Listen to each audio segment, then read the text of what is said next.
ये च कृष्णे गुणास्फिताः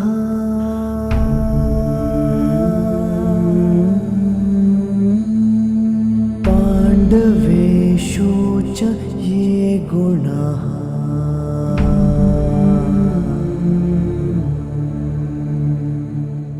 अभिमन्यु किलेकस्था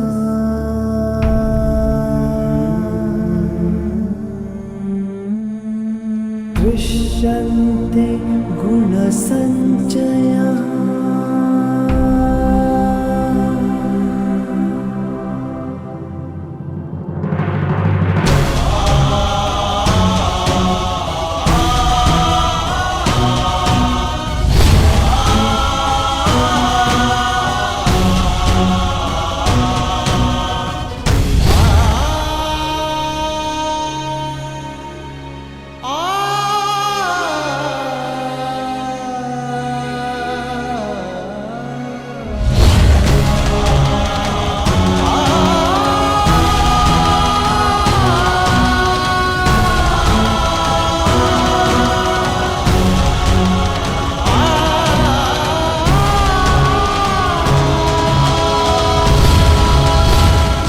पार्थ,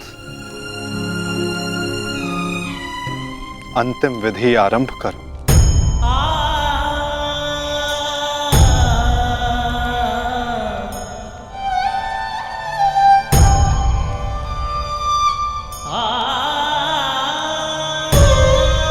जब 6 योद्धाओं ने अभिमन्यु पर आक्रमण किया तो उसने क्या कहा था भ्राताश्री? उसने कहा कि महान धनुर्धर अर्जुन के पुत्र और महानतम योद्धा वासुदेव कृष्ण के भांजे का स्वागत ऐसा ही होना चाहिए।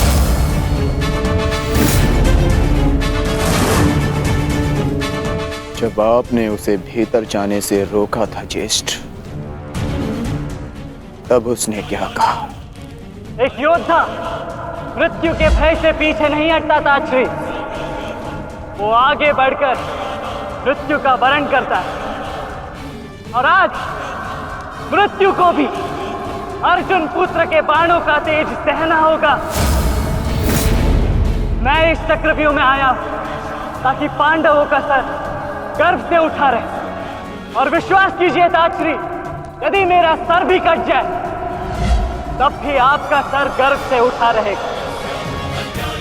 दुर्योधन के सामने दुर्जय बनकर खड़ा था हमारा पुत्र अभिमन्यु। कहा था ना मैंने काकाश्री, जब जब मिलूंगा वस्त्रहरण करूंगा। आप सब उसकी रक्षा के लिए भीतर क्यों नहीं जा पाए?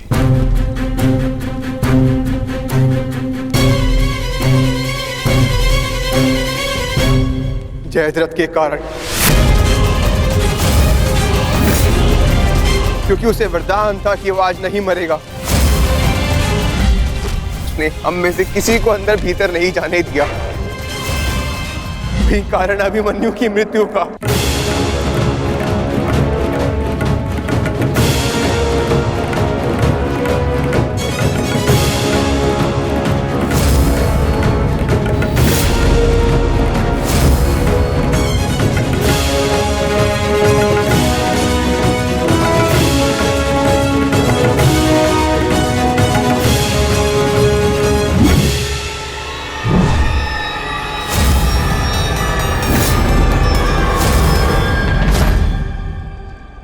आज ये चिता नहीं जलेगी।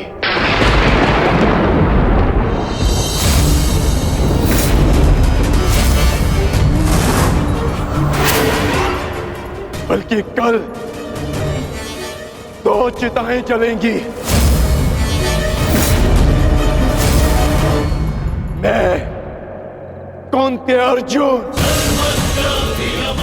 अपने अभिमन्यु के अंश की सौगंध लेता हूं कि कल सूर्यास्त होने से पूर्व मैं जयद्रथ का वध करूंगा।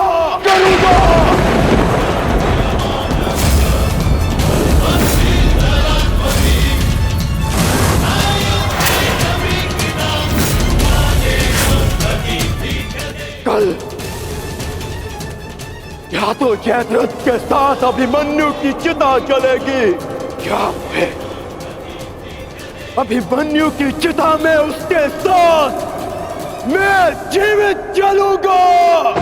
मेरा प्राण अर्जुन का प्राण।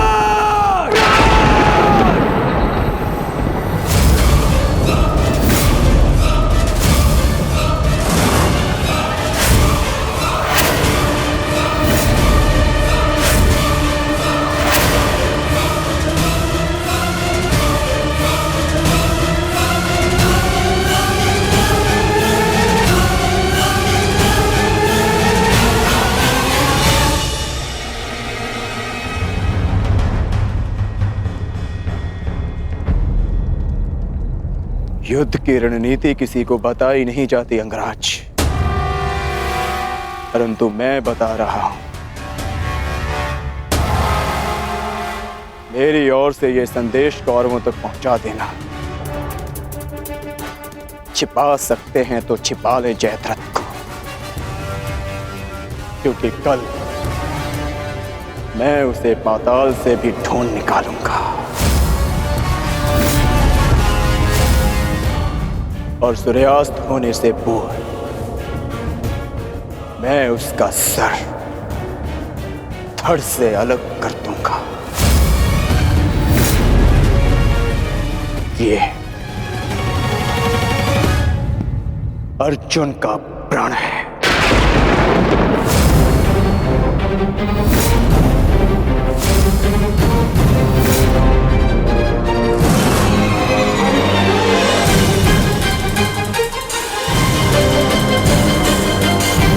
आज का युद्ध शत्रु के वध के लिए नहीं, हमारी प्रतिष्ठा के सम्मान के लिए है पिताश्री। कौरव सेना के प्रमुख सेनापति, वचन दीजिए पिताश्री कि आज आप अर्जुन की चुनौतियों का मुंह तोड़ उत्तर देंगे और युवराज दुर्योधन की सारी आशाओं पर खरे उतरेंगे। वचन देता हूं मैं कि मैं संपूर्ण रूप से प्रयत्न करूंगा, परंतु स्मरण रहे, आज के युद्ध में अर्जुन केवल एक महारथी, एक योद्धा बनकर नहीं उतरने वाला है। उसके हृदय में अपने पुत्र की हत्या का प्रतिशोध होगा।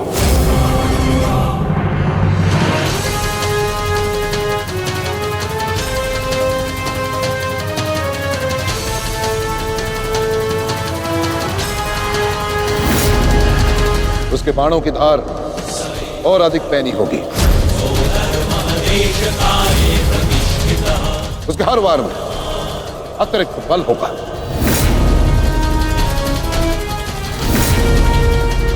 युद्ध का आज का दिन निर्णायक होगा। आज के युद्ध में हमें एक व्यू की नहीं, अनेक व्यू की आवश्यकता पड़ेगी। अर्जुन को सर्वप्रथम सामना करना पड़ेगा शक्त व्यू का।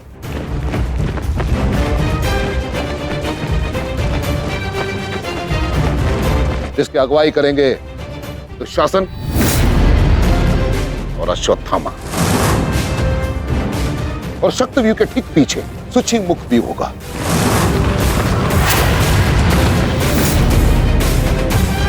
जो सुई के नोक के भांति शत्रु पर तीखा प्रहार करेगा, जिसकी सुरक्षा के लिए मैं स्वयं उपस्थित रहूंगा। और फिर आएगा कमल मुख व्यू,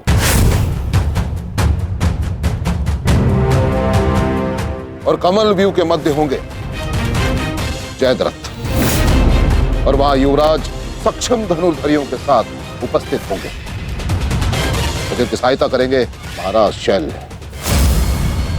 युद्ध का 14वां दिन।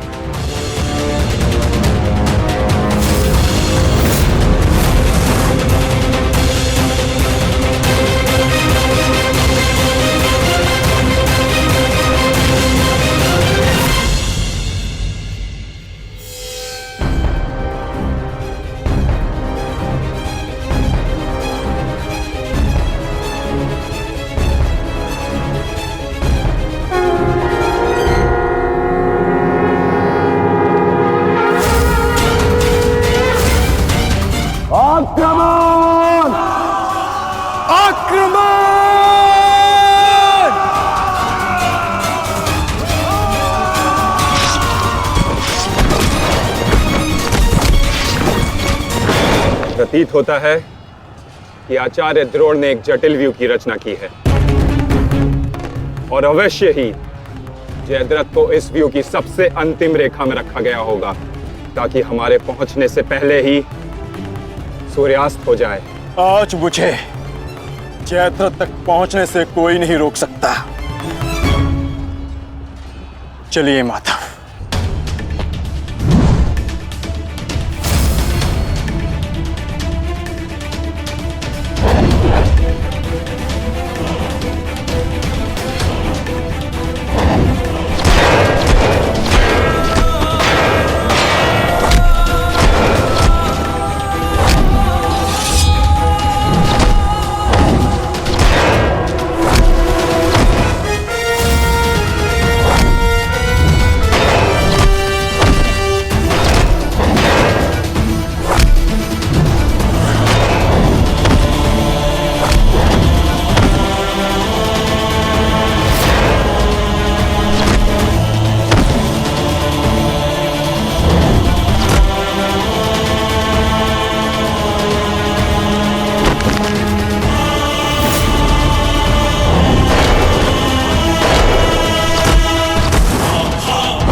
राजकुमार अर्जुन के वेग को आज कोई नहीं रोक पा रहा है महाराज।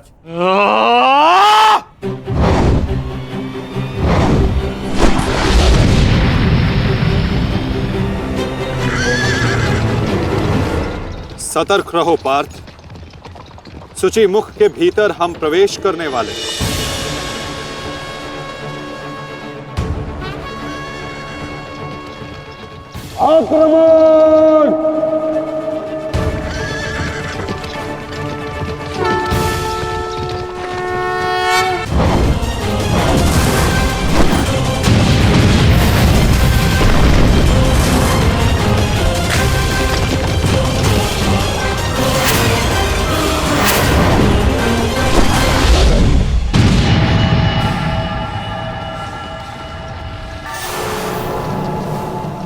तैयार हो जाओ मेरे होने वाले सम्राट। अर्जुन इसी ओर बढ़ रहा है। स्मरण रहे, अस्माकं विजयम निश्चितम।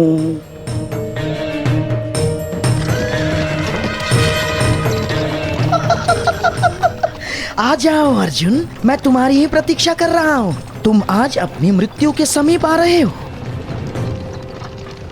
हे ईश्वर, आचार्य द्रोण भी अर्जुन को रोक नहीं पाए। बाधाएं अभी समाप्त नहीं हुई हैं महाराज।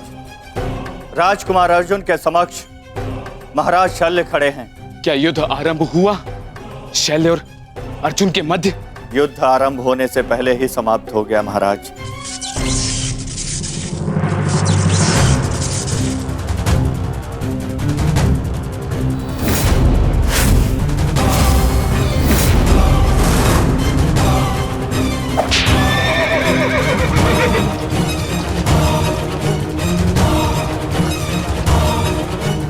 सूर्यास्त होने में अभी बहुत समय शेष है दुर्योधन, और मैं तुम्हारे समक्ष खड़ा हूं।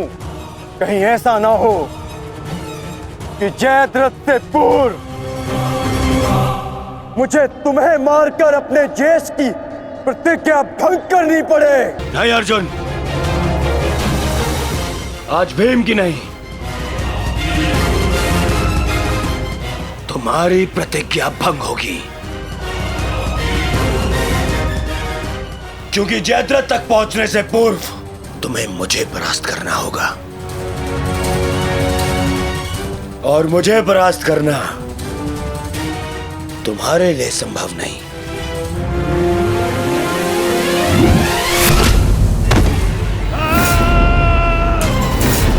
जयद्रथ!